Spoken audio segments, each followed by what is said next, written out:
Well, the Democrats are having chronic meltdowns and have entered crazy, deranged territory as they struggle to keep their cool because Biden's cognitive decline is becoming harder than ever to defend.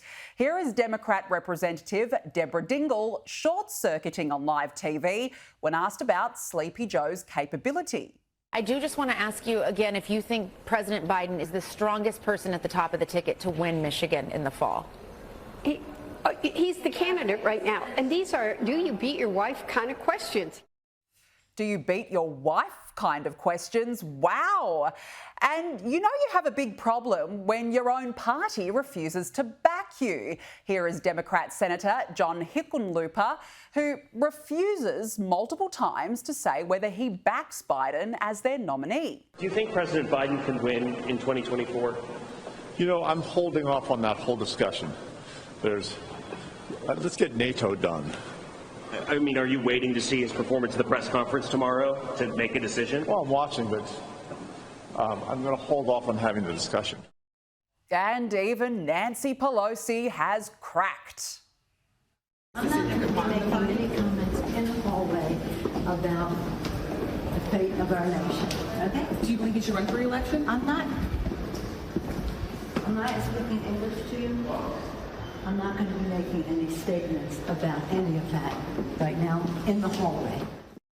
Joining me now is filmmaker and journalist Ami Horowitz. Ami, thanks for joining us. Look, the Democrats are obviously, clearly, in acute crisis mode. Oh, yeah, they're in bad shape. And look, I don't want to say schadenfreude, but yeah, it kind of is. By the way, for the record, I don't beat my wife.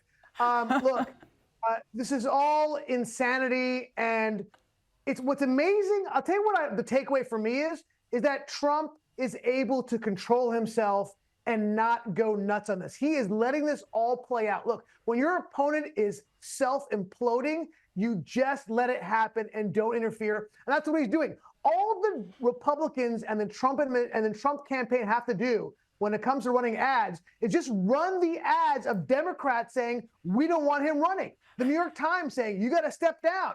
George Clooney, his best buddy, saying you should stop running. Like, that's all. They're writing the ads for the Republican Party themselves. That's what they have to do. I mean, it's total insanity. And look, the polls are becoming clearer and clearer. They are showing that not only is he increasing his leads in the battleground states, right, the blue wall, they are tied in Virginia. The Republicans haven't won Virginia in decades. Minnesota has now moved pretty much to a toss-up state, almost with a margin of error. That's been 50 years since they won Minnesota. Everything is moving in Trump's direction. And to Trump's credit, old Trump would have gotten involved and in front of this. New Trump is letting it all happen. I want to point one last thing out that I noticed during Biden's interview that people haven't picked up on. So I heard Biden, he recently just spoke at a union today.